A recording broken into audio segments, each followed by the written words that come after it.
All right, welcome back. In this segment, we're going to talk about alternatives to collecting regular good old coins, currency, that sort of thing, bullion. I know bullion isn't really collected, it's just hoarded, as an investment vehicle. But let's say you are an avid collector of coins and currency, and, we all need it, okay?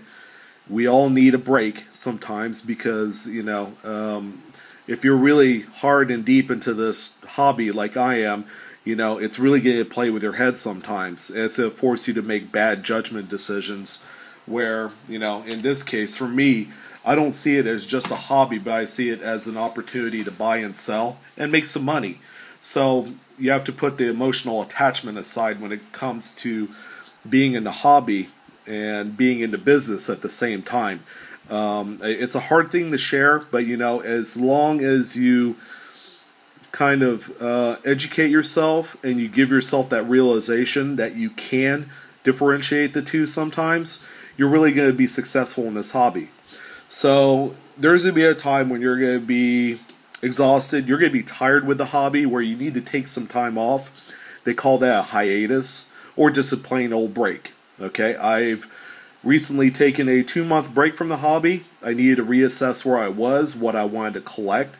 I've actually sold off some of my collection for the sake of starting something different.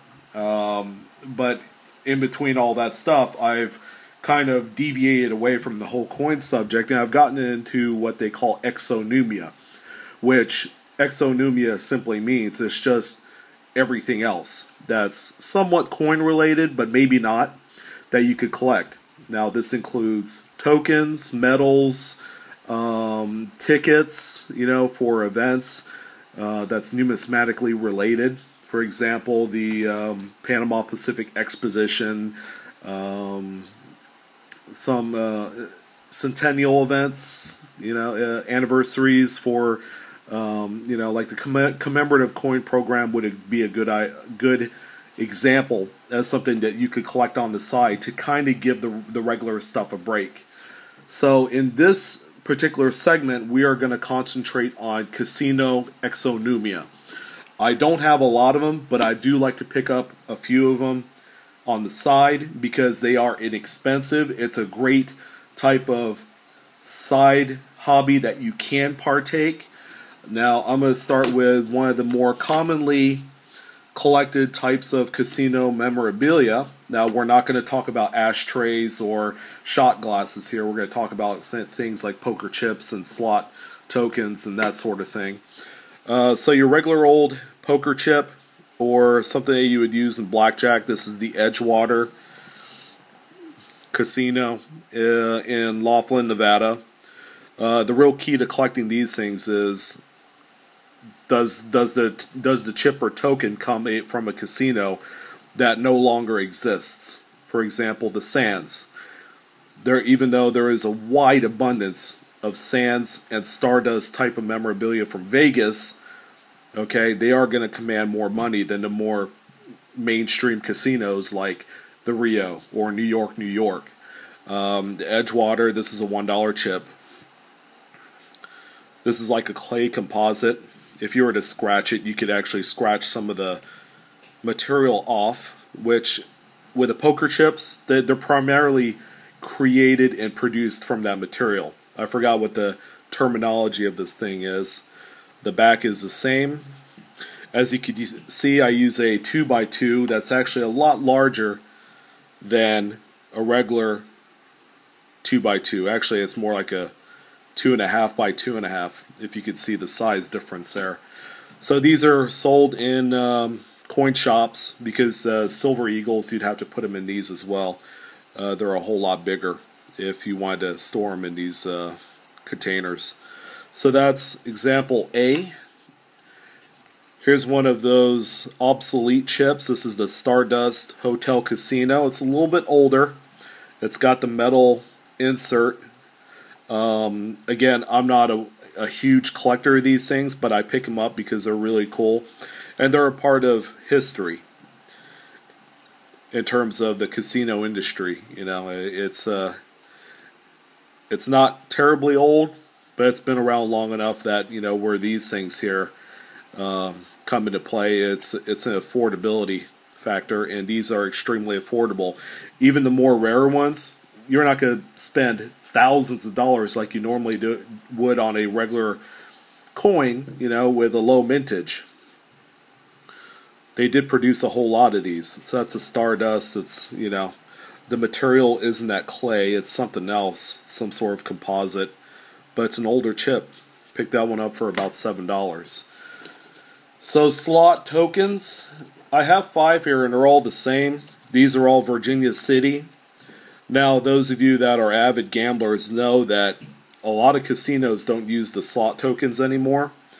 For the digital age, a lot of the machines don't spit out coins and coins such as this, tokens, but they spit out tickets. You take the ticket to a machine, you redeem your money, and that's how you get paid. Okay, it's no frills. You're not going to hear the clanging, ching-chinging of the machines as they spit out 500 of these, But these are extremely affordable. Oftentimes you could find these for $1 or $2. Especially at a coin show, you could go digging through the token box, and you could easily find these guys in there. So those are your slot tokens. Another one that is a popular pick for a couple of reasons, and that's the Silver Strike medals. These were often given away in casinos as promos. They either come out of the machines as you're playing. Oftentimes you're going to see these inside of a clear acetate holder or poly holder, and they just come out of the machine. You would line up like 3 diamonds on a slot machine, and then wham, you get what they call a Silver Strike. Typically these are a $10 face. I think you can even go to a cashier cage and exchange this for $10. But as you can see, the older versions of these are 999 fine silver for the insert. I think it's right under half an ounce, if I'm not mistaken, of silver in these things.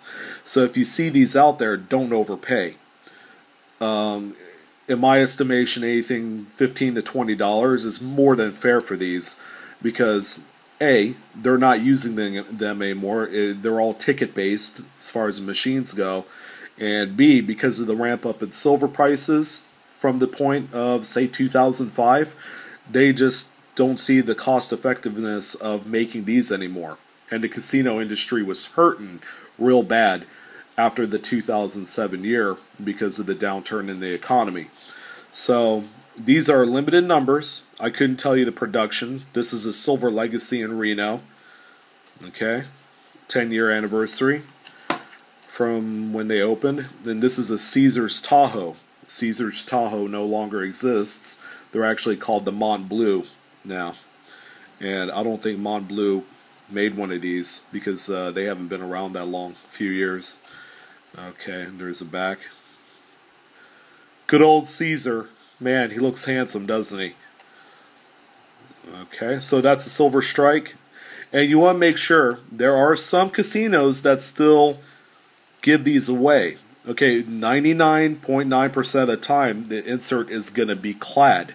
So if you are purchasing these online, eBay, Amazon, or whatever other outlet, casinotoken.com or whatever, keep in mind that they do make these in clad, so don't overspend for them, and they're not as collectible because there's a whole bunch more. Okay, you want to make sure it says 999 silver. Usually it'll be stamped as such. So that's a little expose on collecting casino memorabilia. It goes a lot deeper and wider than what you see here, and it can get very involved. There are people that specialized specifically on the subject. But thanks again for watching. If you have questions, go ahead and send me a message and give me your thoughts.